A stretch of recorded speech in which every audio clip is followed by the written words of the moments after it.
Ehtiyot bo'linglar, Facebookga hakkerlar ataka qilyapti. Bir kunda $500,000 reklama yoqib yuborildi. Bu aynan bizning bitta loyihamizda bo'lgan holat. Siz Facebookingizni himoya qildim deb hisoblaysiz. Siz Facebookingizga 2 etapli parol qo'ydingiz. Siz Facebookingizga nomer orqali, pochta orqali kiriladigan qilib qo'ydingiz. Lekin baribir bu ham to'laqonlik ehtiyot qila olmas ekan. Chunki xuddi shunaqa bitta akkauntda, bitta loyihamizda, hattoki Face ID orqali tasdiqlanadigan Facebookka ataka bo'lib, buzlon qilinib, aynan ana shu Facebook orqali kuniga $500,000 reklama yoqib yuborildi.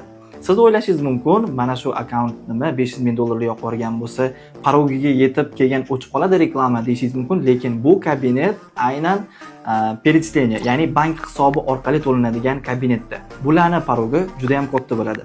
Bu bo'lishi mumkin $50,000, $60,000, $70,000. Ya'ni u o'sha kuni $50,000 ishlatib olish mumkin edi kamida. Lekin biz $5,000 ishlatganda bu reklamani to'xtata oldik. Bu holat sizda ham takrorlanmasligi uchun nima qilishingiz kerak? Har Facebookga kirganingizda aktivniy seansi, ya'ni Facebookingizga kimlar kirgan, qachon kirilganligini qarab turish bo'ladi.